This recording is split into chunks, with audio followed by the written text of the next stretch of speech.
Programme मध्य मुकाबले में खुशामदीद। मैं हूं रबिया एहसन और मेरे साथ मौजूद है आमिर मतीन और रऊफ क्लासरा। और आज के प्रोग्राम में जिन टॉपिक्स पे हम बात कर रहे हैं उसमें सबसे पहले वोटिंग से एक दिन पहले ऑपोजिशन को सरप्राइज मिलेगा। इमरान खान का इस्तीफा न देने का ऐलान, चौधरी निसार से मुलाकात की तस्दीक, हुकूमत गिरा भी दी तो इनको पता नहीं कितना बड़ा तूफान आएगा। वजीर आजम ने हुकूमत के खात्मे पर बड़ी सियासी तहरीक का इंदिया दे दिया। क्या 27 मार्च जलसे में इमरान खान मुल्कगीर तहरीक का ऐलान कर सकते हैं? इन तमाम मुमकिनात पर बात करेंगे। इसके अलावा बात करेंगे मुल्क में जारी सियासी जंग में तेजी, बिलावल ने इमरान खान को साबिक वजीर आजम करार दे दिया, शहबाज शरीफ ने लाहौर से हुकूमत के खिलाफ मार्च का ऐलान कर दिया, हुकूमत और अपोजिशन पार्लियामेंट की लड़ाई अवामी जलसों में क्यों लेकर जाना चाहती है। ये तमाम चीजें हैं जो आज के प्रोग्राम में डिस्कस करेंगे। क्लास अब हमारे साथ आज मौजूद होंगे मोहम्मद कामरान खान, सीनियर सहाफ़ी, सुप्रीम कोर्ट की बीट कवर करते हैं and he was invited in that meeting जो कि जो वज़ीर आज़म की हुई सहाफ़ियों के साथ, और उसमें उन्होंने बहुत सारे चुपते हुए सवालात के भी जवाब दिए, उससे बहुत सारे नतीजे अखज़ किए जा रहे हैं। Over to you. पहले तो मुझे बड़ी खुशी हुआ आपने एक लफ्ज़ का चुपते हुए सवालात। चले शुक्र है वज़ीर आज़म ने चुपते हुए सवालात सुनना शुरू कर दिए हैं। हाँ। नहीं तो इन्हीं चुपते हुए सवालात की वजह से वो जो पहले मीटिंग्स होती थी एंकर्स के साथ बंद भी हो गई थी, और कई एंकर्स के अब क्या कहूँ, चलो रहने देते, क्या कुछ उन्होंने वो हुई थी, उसके कंसिक्वेंसेस भी हुए थे। चलिए मेरा ख्याल कामरान हमारे साथ हैं। Again Kamran is a very seasoned and very एक मैच्योर जर्नलिस्ट और बड़े अरसे से प्रोफेशनल जर्नलिस्ट हैं। फील्ड रिपोर्टिंग इन्होंने की हुई है और बड़े कूल एंड काम। और आज का आंखों देखा हाल, आज का आंखों देखा हाल 19 से लेते सुप्रीम कोर्ट के बड़े अच्छे रिपोर्टिंग की है, ब्यूरो चीफ रहे हैं बड़े अच्छे यहाँ पे चैनल्स के। तो मेरे ख्याल इन्हीं से पूछ रहे थे। Kamran, welcome to the show sir, बहुत शुक्रिया आपने हमें ज्वाइन किया, थैंक यू वेरी मच। जी आपका शुक्रिया and thank you for the compliment. नहीं, you deserve it sir, you have earned it. आज वज़ीर आज़म पाकिस्तान की तरफ से आप लोगों को दावत है, ये कब आप लोगों को दावत मिली थी? हमें तो यूं फील हुआ कि शायद वो वहाँ से परेड ग्राउंड से फारिग हुए हैं, परेड पे सलामी लेने के बाद तो साथ ही आप लोग शायद वहाँ पे पहुंचे हुए थे। ये कब इनिशिएटिव लिया गया आप लोगों को इन्वाइट करने का, और इसके पीछे मकसद क्या था? क्योंकि आप लोग तो कोर्ट को रिपोर्ट करते हैं, उस पॉलिटिकली तौर पर जो एंकर वगैरह थे वो तो पहले बुलाए जाते थे, तो ये इस दफ़ा पहली दफ़ा क्यों उन्होंने यहाँ पर ये कोर्ट रिपोर्टर जो है उनको बुलाया? आपको क्या समझ है इसकी, इससे पहले कि हम दूसरे सवालात पे जाएं? जी ऐसा सब, इसमें सबसे पहली बात ये कि ये कल रात को मुझे जो इनविटेशन आया वो कल रात को आया था, प्राइम मिनिस्टर हाउस की जानिब से आया था, और उसमें ये कहा कि प्राइम मिनिस्टर जो है वो जो अदालती अमूर से मुतालिक जो साथी हैं उनसे मिलना चाह रहे हैं, मुलाकात करेंगे, और उसके लिए सुबह मीटिंग है परेड के बाद। तो ये इन्विटेशन उधर से आया। दूसरी बात ये कि इसका जो मुझे बज़ाहिर मकसद नजर आया वो ये था कि वहां पर इस मीटिंग में अटॉर्नी जनरल भी मौजूद थे, इस मीटिंग में पार्लियामेंट्री अफेयर्स के मिनिस्टर बाबर अवान साहब भी मौजूद थे, और इसमें फवाद चौधरी साहब वजीर इत्तलात जो थे वो भी मौजूद थे। तो इसमें जो स्टार्ट ली है इस मीटिंग में ब्रीफिंग जो देनी शुरू की है, तो वो प्राइम मिनिस्टर ने अटॉर्नी जनरल को माइक दिया। उन्होंने कहा कि जी अटॉर्नी जनरल आपको ब्रीफ करेंगे कि इस वक्त हमारी जो लीगल सिचुएशन चल रही है, जो इस वक्त लीगल सिनारियो है, उसके मुतालिक आपको ये ब्रीफिंग देंगे। तो उन्होंने एक बहुत मुख्तसर सा एक ओवरव्यू पेश किया था अटॉर्नी जनरल ने कि ये केस है, ये इस तरीके से चल रहा है, और हम 63A के तहत इसको रेफरेंस की सूरत में सुप्रीम कोर्ट लेकर गए हैं और ये मामला चल रहे हैं। उसके बाद इस अटॉर्नी जनरल की ब्रीफिंग के बाद क्वेश्चन आंसर के लिए ओपन कर दिया गया, और फिर जैसे जैसे सवालात होते गए वज़ीर आज़म ने उसके उस तरीके से जवाब दिया। अच्छा, एक ये शिकायत भी आ रही थी कुछ लोगों को, मैं ट्विटर पे देख रहा था जो सुप्रीम कोर्ट कवर करते हैं, कि पिक एंड चूज़ किया गया है कि कुछ लोगों को जो हुकूमत समझती थी कि शायद हमारे पॉइंट ऑफ व्यू से नहीं इत्तेफाक करते, उनको नहीं बुलाया गया। आपकी अपनी प्रेस एसोसिएशन है वहाँ पे इसकी सुप्रीम कोर्ट की, इज़ इट ट्रू कि कुछ लोगों को वज़ीर आज़म ऑफिस ने जानबूझ के इन्वाइट नहीं किया? जी ऐसा हुआ है, मेरा ख्याल है। उसकी वजह यह है कि जो मुझे वहाँ जो इनवाइटीज की जो कंपोजिशन नजर आ रही थी, जो पार्टिसिपेशन थी, जो वहाँ आए हुए थे, उसके मुताबिक उसमें यह था कि वो जो ब्यूरो चीफ्स भी उन्होंने बुलाए थे वो थे जो कि पहले सुप्रीम कोर्ट के रिपोर्टर रहे हैं। मसलन समा के ब्यूरो चीफ हैं खालिद अजीम, वो सुप्रीम कोर्ट करते रहे हैं तो उनको बुलाया। इसी तरीके से साबिर शाकिर हैं, वो सुप्रीम कोर्ट के रिपोर्टर रहे, आजकल एयर वाई पे एंकर हैं, ब्यूरो चीफ है, उनको बुलाया। और इसी तरीके से कुछ यूट्यूबर्स थे जो कि इस सारे सिनेरियो में काफी फाल थे, उनको बुलाया गया। और जो कुछ रिप्रेजेंटेशन थी वो कोर्ट रिपोर्टर्स की थी, सुप्रीम कोर्ट रिपोर्टर्स की, उनको बुलाया गया था। बुनियादी तौर पे सिर्फ ये press association of supreme court का इनविटेशन नहीं था। जी कामरान, आपको मैं आमिर मतीन बोल रहा हूँ, क्या ओवरऑल इम्प्रेशन क्या मिला उनकी सारी इस गुफ्तगू का? मैं साबिर शाकिर को सुन रहा था, उन्होंने कहा जी उनसे एक सवाल फॉर एग्जांपल पूछा गया कि जी आपके ऊपर ये कामरान खान के हवाले से जो ट्वीट चली है कि आप गारंटियां देंगे कि आप जनरल फैज़ को चीफ नहीं लगाएंगे, तो उन्होंने कहा वो उसके बाद हंसते रहे और हंस हंस के लोटपोट हो गए। तो क्या आपका क्या ओवरऑल इस पे भी और ओवरऑल क्या इंप्रेशन था? ये आमिर भाई ऐसा ही हुआ है। ये साबिर शाकिर ने ही सवाल किया था और कामरान खान साहब के ट्वीट को उन्होंने उसको वो किया था, कोट करके सवाल पूछा था कि जी 3 चीजें कहा गया है कि जी प्राइम मिनिस्टर जो है वो 3 काम करें। एक तो वही जनरल फैज से मुतालिक जो बात है, दूसरी ये कि वो पंजाब के वजीर आला उस्मान बुज़दार को तब्दील करें, और तीसरा ये कि ये दोनों अपोजिशन और हुकूमत जो है ये एक एक कदम पीछे हो जाए और मिल बैठ के शहबाज शरीफ के साथ कोई कंसल्टेशन। तो पहले सवाल का जवाब भी नहीं मिला, उसका सवाल जो है वो भी हंसी की सूरत में आया। जो दूसरा था उस्मान बुज़दार से मुतालिक, उसका भी कोई जवाब नहीं था। वो भी सिर्फ एक बहुत मतलब हंसी और मुस्कुराहट रही वज़ीर आज़म के चेहरे पे। और जो तीसरा सवाल था शहबाज शरीफ से मुतालिक, उसमें उन्होंने कहा कि जी आप कहते हैं मुशावरत तो दूर की बात है, मुशावरत तो तब होगी जब मैं शहबाज शरीफ के साथ बैठूंगा, मैं बैठ ही नहीं सकता उसके साथ, तो इसलिए मुशावरत किस काम की। सुना ये भी प्राइम मिनिस्टर ने कहा कि कामरान खान वगैरह से ये पूछेंगे इनको ये सवाल बता कौन रहा है। जी एग्जैक्टली। इसके पीछे आपकी क्या फीलिंग है कि क्यों ये वो तंजिया कह रहे थे, किस तरफ इशारा कर रहे थे, आपका क्या तंजिया है? आमिर भाई इसमें इसी से रिलेटेड 2 सवाल और हुए थे जो बिल्कुल इसी से लिंक कर रहे हैं जिस तरफ आप मुझे पूछना चाह रहे हैं। वो ये था, एक तो ये कहा गया, एक सवाल ये पूछा गया उनसे कि आज परेड के दौरान रोस्ट्रम पे खड़े हुए वहां पर वो कहते हैं कि जी जो चीफ आर्मी चीफ और वजीर आजम के दरमियान जो केमिस्ट्री थी जो होनी चाहिए थी, जो पहले नजर आती थी, वो बॉडी लैंग्वेज से वो केमिस्ट्री जो है वो फील नहीं हुई। इस पे वजीर आजम का ये कहना था कि ऐसी कोई बात नहीं, ये आप लोगों की असेसमेंट है। फिर उन्होंने उस पर तकरीर भी एक जो है वो छोटा सा एक उसको क्रेडिट भी दिया फौज के लिए। उन्होंने कहा कि जी अफवाज पाकिस्तान जो है हमारा कीमती असासा है हमारे मुल्क का, और हमारी मुल्क की सालगियत जो है वो उसकी जामिन है। इसलिए जनाब जी मैं समझता हूँ कि फौज को ये क्रेडिट तो जाना चाहिए, फौज में तफरकाबाजी भी नहीं होनी चाहिए।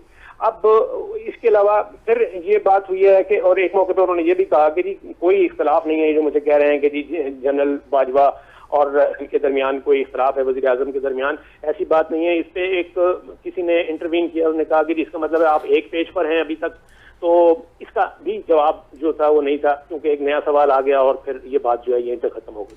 अच्छा, वज़ीर आज़म साहब के बारे में सारे ये कह रहे हैं, अगर आमिर साहब भी बात करते रहते हैं और भी ये बात हम पॉलिटिक्स में समझते हैं कि बाज़ पोस्टरिंग करनी पड़ती है, आपको चीज़ें फेक करनी पड़ती है, अंदर से जितने भी दुखी हूँ लेकिन आपको चेहरा ज़रा थोड़ा सा बोल्ड ब्रेव रखना पड़ता है। तो अभी भी यही कहा जा रहा है कि वज़ीर आज़म साहब ने कहा जी मैं कोई मेरे पास ट्रम्प कार्ड है, कोई अपनी हैट में से रैबिट निकालूंगा और सारी चीज़ें आके ठीक हो जाएंगी। तो प्राइम मिनिस्टर कॉन्फिडेंट लग रहे थे आपको पोस्टरिंग वो दे रहे थे कि मैं कॉन्फिडेंट हूँ, या ज़्यादा ज़रूरत से ज़्यादा ओवर कॉन्फिडेंस हो गए कि अगेन जो उनकी बैकिंग थी सबसे ज़्यादा अगर वो न्यूट्रल हो गए, अलाइज जो हैं वो उनसे दूर हो गए, पार्टी के अंदर से बगावत हो चुकी है, इसके बावजूद कहते हैं जी मैं तो बिल्कुल फाइट भी कर रहा हूँ और मैं सर्वाइव भी करूँगा और सबको मैं यहाँ पे वो क्या धोबी वो आके क्या पटड़ा मार के सबको आके यहाँ गिरा दूंगा। इस कॉन्फिडेंस के पीछे क्या नजर आपको रीजन को नजर आ रही है? कुछ शेयर किया उन्होंने आपके साथ?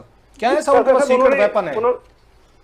उन्होंने जो बात ही अपनी आज शुरू की है, बेसिकली हुआ ये था कि ये जो पॉलिटिकल सिनारियो चल रहा है, डिफेक्शन हो रही थी और वहाँ मुलाकातें बहुत हो रही थी, वहाँ पे कुछ डिसिडेंट्स भी आए हुए थे और मुख्तलिफ पार्टीज के MNAs और लेडी MNAs वगैरह भी आई हुई थी, तो वो वहाँ पर ये मुलाकातें चल रही थी। तो उस तनाजर में हम ये समझ रहे थे कि शायद वजीर आजम जो है वो कोई लो स्पिरिट में नजर आएंगे, ऐसा कुछ होगा, लेकिन हकीकतन ऐसा नहीं था। वो बड़े कंपोज्ड और कॉन्फिडेंट और स्पिरिट के अंदर नजर आए और जो उन्होंने बातें की हैं वो कहते हैं देखो उन्होंने स्टार्ट यहाँ से लिया था। वो कहते हैं कि जी मैंने इतने वर्ल्ड कप खेले हैं और जब 92 का वर्ल्ड कप था, अगरचे मेरी टीम सबसे कमजोर थी, इसके बावजूद मैं पाकिस्तान में ये कह के गया था, ये दावा करके गया था कि मैं वर्ल्ड कप जीत कर आऊंगा और मैंने जीता। वो कहते हैं कि जी मैं आखिरी बॉल तक लड़ने वाला खिलाड़ी हूँ और ये लोग आप ये समझते हैं कि जी ये इन चोरों के प्रेशर में आके, यही लफ्ज इस्तेमाल किया था उन्होंने, वो कहते हैं जी इन चोरों के प्रेशर में आके मैं ये समझते हैं कि जी मैं ये इनका पीछा छोड़ दूंगा, ऐसा नहीं होगा। उन्होंने 2 बातें की, कहते हैं जी या मेरी हुकूमत जाती है तो जाए या मेरे मर जाऊं, मैं इनके साथ नहीं बैठूंगा, इनके साथ समझौता नहीं करूंगा। अच्छा, लास्ट क्वेश्चन जो मैंने पहले भी पूछा था, उन्होंने आप लोगों को जब बुलाया कुछ सपोर्ट लेना चाह रहे थे कि आप सुप्रीम कोर्ट के रिपोर्टर जो है पॉजिटिव रिपोर्टिंग करें, हुकूमत के हक में रिपोर्टिंग करें, और जो रेफरेंस उन्होंने भेजा है ताहयात के लिए मेम्बरान को डराने के लिए कि कोर्ट इस तरह की रूलिंग दे, तो उन्होंने कोई सपोर्ट मांगी आपसे? कोई आपको कहा कि जनाब कितना बड़ा एक हिस्टोरिकल हमने रेफरेंस भेजा हुआ तो सुप्रीम कोर्ट के रिपोर्टर जो हैं, क्योंकि आप लोगों की रिपोर्टिंग बड़ा उस पर इम्पैक्ट करती है बाज़ दफ़ा, मतलब पब्लिक ओपिनियन पे, नॉट एंड जुडिशरी, तो इमरान खान साहब ने कोई इस तरह की बात भी की? मिलने का मकसद तो ये हो सकता है जो मुझे समझ आ रहा है। नहीं क्लास साहब, ऐसी कतन कोई बात नहीं की थी। कोई भी पार्टिसिपेंट जो है ना वो ये बात नहीं कह सकता, इसलिए कि ये बात नहीं हुई, और ना ही इवन के क्वेश्चन भी आमतौर पे अमूमन ऐसा होता है, आप समझते हैं कि कुछ जो अपने उनके रिपोर्टर्स होते हैं उनको क्वेश्चन भी फीड कर दिए जाते हैं ताकि ये वाला मामला जो है इसके ऊपर जवाब जो है वो सामने आ जाए। लेकिन कम से कम मेरी याद था कि या बाकी जो हमारे दोस्त थे, किसी में ऐसा नहीं लग रहा था कि कोई क्वेश्चन जो है वो फीडेड था। नंबर 1। नंबर 2 ये कि वो जो इमरान खान ये बात कर रहे हैं कि अब आपने जो बात की है ना कि जी वो ये कॉन्फिडेंस जो दिखा रहे हैं या वो कंपोज फीलिंग अपनी जो शो कर रहे हैं, तो ये क्या दिखावे के लिए है या बनावट के लिए है? ये तो एक दूसरी कहानी है कि वो क्या इसके पसे पर्दा जो है ना वो क्या हो सकता है, एक्चुअल रीजन क्या है। लेकिन उनकी बातों से वो आज बहुत कंपोज नजर आए हैं, और कंपोज के अलावा होपफुल नजर आए हैं। उन्होंने कहा है उन्होंने कहा कि जी आप ये बात मैं पेश गोई कर रहा हूं और आप ये बात लिख लीजिए कि नो कॉन्फिडेंस मोशन में हमारी जीत होगी। बहुत शुक्रिया आपका कामरान, बड़ा तफसील से आपने सारी चीजें हमें बताई। ये मोहम्मद मालिक साहब हमारे साथ लाइन पे हैं। ब्रेक का वक्त हो रहा है और ब्रेक के बाद हम मालिक साहब को ले रहे हैं डेफिनेटली, और इस डिस्कशन को फर्दर भी कंटिन्यू करेंगे। हमारे साथ रहिए।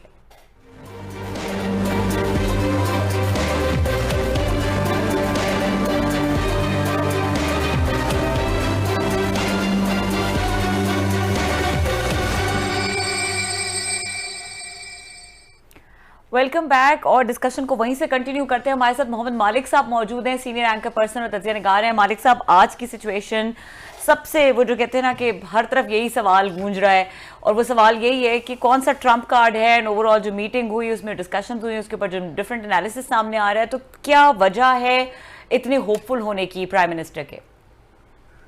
देखिए, ट्रम्प कार्ड तो दो ही है ना।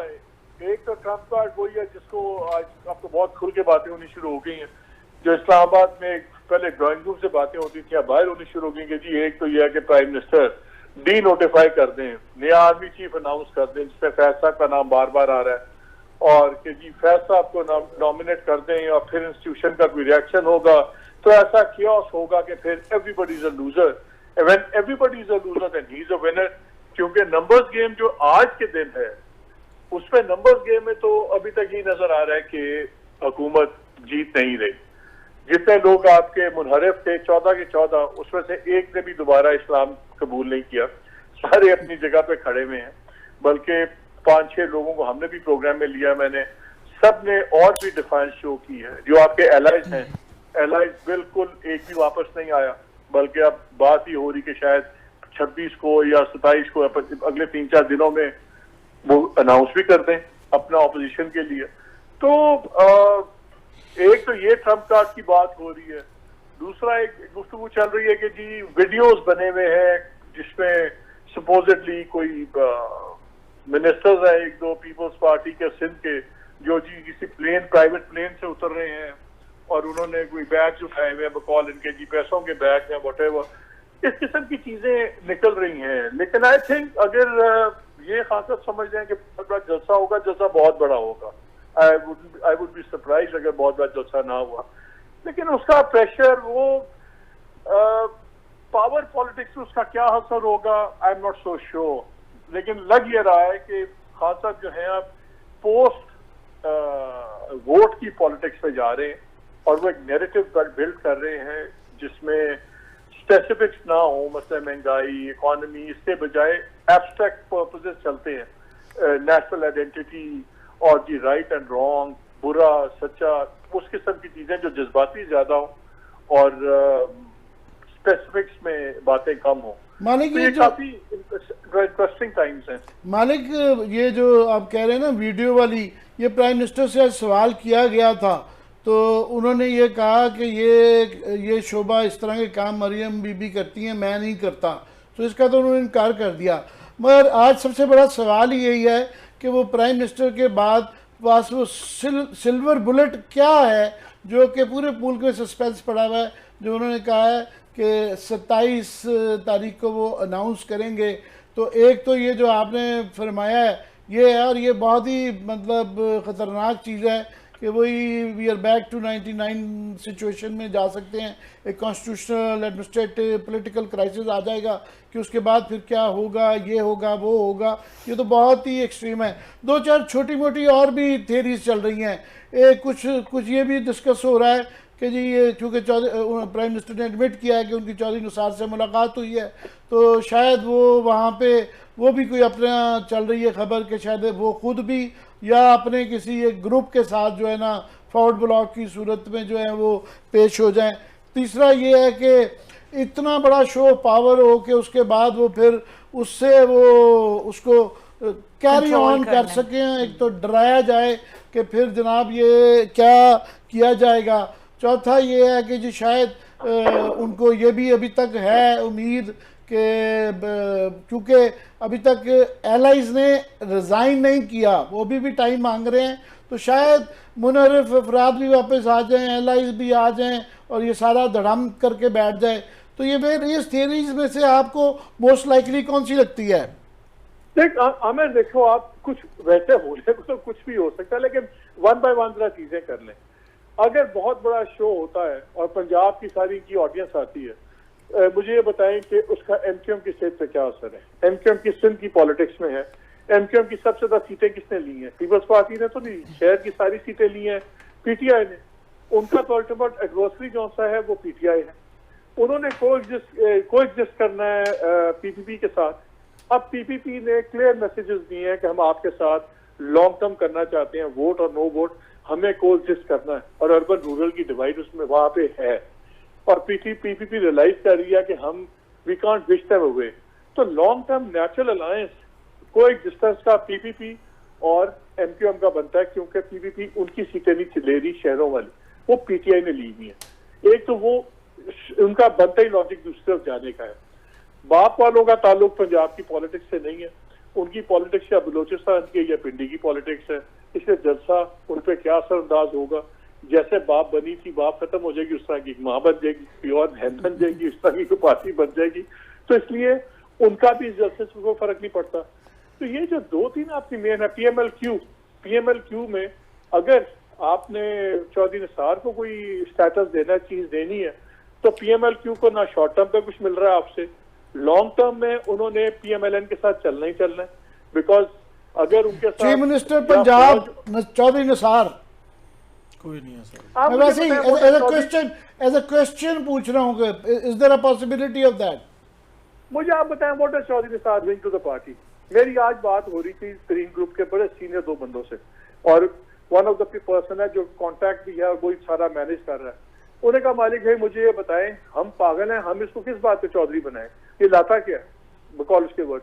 अब चौधरी निज़ार साहब आप हम सबके दोस्त हैं, इतने पुराने, वो उन्होंने इतना गैप डाल दिया। उनसे पूछना पड़ेगा वो भी दोस्त समझते हैं या आपने वन साइडेड कह दिया है कि दोस्त हैं?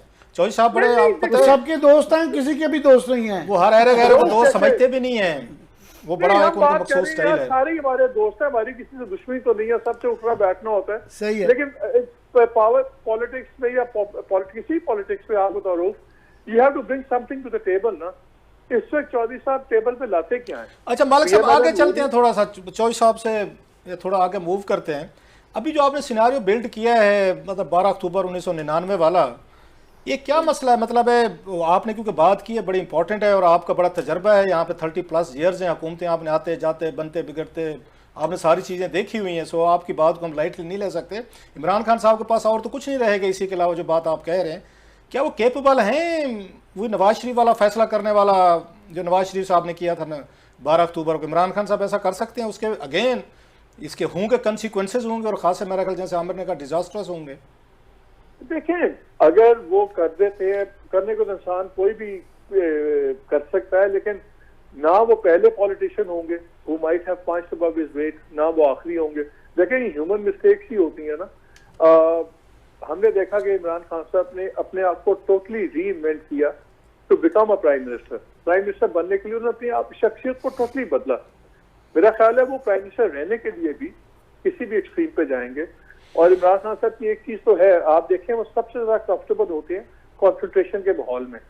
जब कॉन्सेंट्रेशन उनको आगे से ना मिल रही हो तो इमरान खान साहब को नजर नहीं आता कि पॉलिसीज क्या करना चाहते हैं क्या नहीं। बट द मोमेंट आप उनको कॉन्सेंट्रेशन में डालें वो कंफर्ट जोन में आ जाते हैं। मालिक एक दफ़ा आपने, मैं आई एम सॉरी मैं बात काट रहा हूँ, एक दफ़ा आर्मी चीफ साहब से आपका इसी पे मेरा ख्याल आर्गूमेंट हो गया था, इशू रिमेंबर, जब मुलाकात हुई थी सहाफ़ियों की, तो आपने कहा था कि आपकी दफ़ा अगर कोई इस तरह की चीज़ें हुई जो 12 अक्टूबर को हुईगी तो मामलात उससे आगे भी बढ़ सकते हैं। बल्कि आपने कहा था कि जनाब मुशर्रफ जैसे भी थे उन पर केस तो चला दिया था PML नवाज ने, तो उसकी रोशनी में हम समझते हैं कि स्टिल जो आपकी डिस्कशन हुई थी, अगर आप शेयर करना चाहें व्यूअर्स के लिए सर, क्या आपकी क्या डिस्कशन हुई थी इसी मसले पे जिसकी तरफ आप अभी इशारा कर रहे हैं? वो आई थिंक प्रॉपर नहीं होगा डिस्कशन इस फोरम पे बात करने की। लेकिन मुझे आप एक बात बताइए दो, फंडामेंटल चेंज अभी क्या हुई है? दो सिनेरियो हैं। एक सिनेरियो है कि जी फौज न्यूट्रल हो गई है और वो चाहती पॉलिटिशियंस अपने मसले खुद रिजॉल्व करें, हम और बोझ नहीं उठा सकते। कौन सी चीज ऐसी हुई है जिसमें ये स्टांस बदला जाएगा? अगर उस वजह से फौज पीछे न्यूट्रल हुई है कि जी इशू तो गवर्नेंस का और इन चीजों का था ना। गवर्नेंस तो नहीं इंप्रूव हुई भी, ना ही गवर्नेंस अगले साल 1.5 साल। फौज क्यों न्यूट्रल हो गई सर? 3.5 साल गुजर गए तो साल एक और गुजार लेते, क्या फर्क पड़ता था? फौज क्यों न्यूट्रल हो गया ऑल ऑफ सडन सर? एक चीज, दो तीन चीजें देखिए, एक बोझ भी होता है। अब आपके जो इकोनॉमी के हालात हैं, जिस जगह पे आप पहुंच गए हैं, it's not a simple thing, it is going to grow worse. आप मुझे बताइए, डॉलर जो है खुदा ना खासा लग ये रहा है कि 200 टच कर जाएगा इस साल। जो आपके ट्रेड डेफिसिट्स हैं वो multiple of billions of dollars में है। ये मजाक नहीं है। आपका कोल जो सा था वो 400-500% महंगा हो गया। अब आपका लाइक आप एनर्जी के आपके क्राइसिस हैं, आपकी इंडस्ट्री के क्राइसिस हैं, मामूली चीजें नहीं है। वो दूसरे कहते हैं कि क्या इनके मौलाना साहब के आने से, शहबाज शरीफ के आने से, जरदारी साहब के, परवेज इलाही साहब के आने से, मैं एक आर्गूमेंट है ना, तो सारी चीजें ठीक हो जाएंगी अगले 6 महीने में।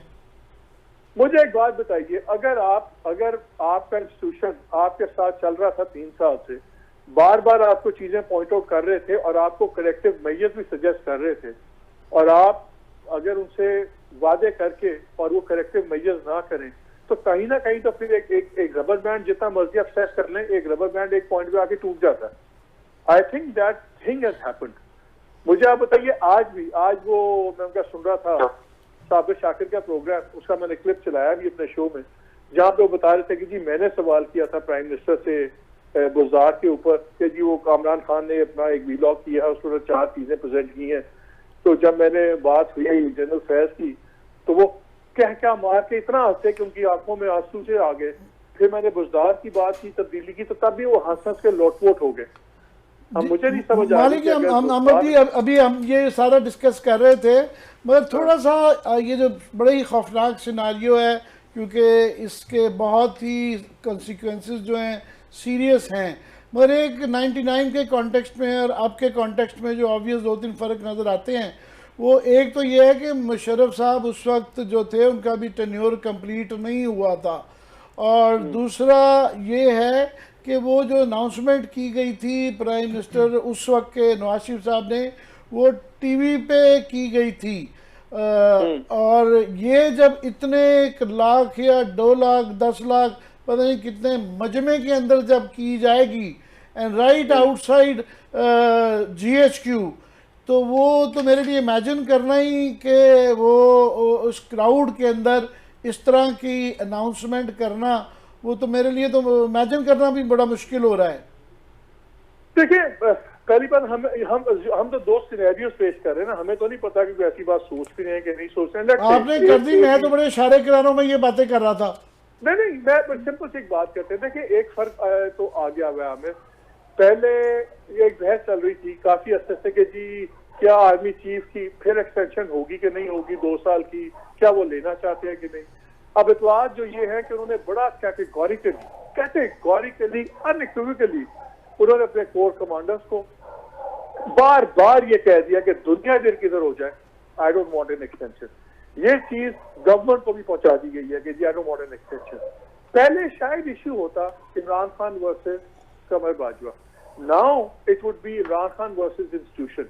आपको याद है जब जहांगीर करामत साहब फारिग किए नवाज शरीफ साहब ने, वो खामोशी से चले गए क्योंकि पीस टाइम था, नॉर्मल चीजें थी, प्राइम मिनिस्टर की बात और थी। लेकिन जब सेकेंड टाइम परवेज मुशर्रफ को हटाया गया, पहले ही टेंशन थी, पहले इश्यूज थे, इंस्टीट्यूशन स्टेप्ड इन।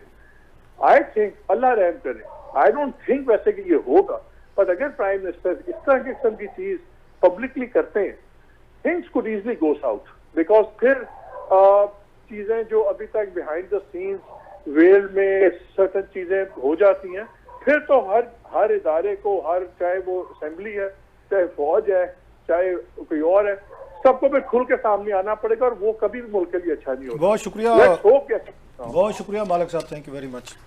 बहुत शुक्रिया। मोहम्मद मालिक साहब हमारे साथ मौजूद थे और इस सिचुएशन के ऊपर अपना तज्जिया पेश कर रहे थे। ब्रेक का वक्त हो रहा है, ब्रेक के बाद आके क्विकली जो दोनों हजरात यहाँ पे बैठे उनका एनालिसिस उससे ज़्यादा इंपॉर्टेंट है, उनका एनालिसिस लेंगे। हमारे साथ रहिए।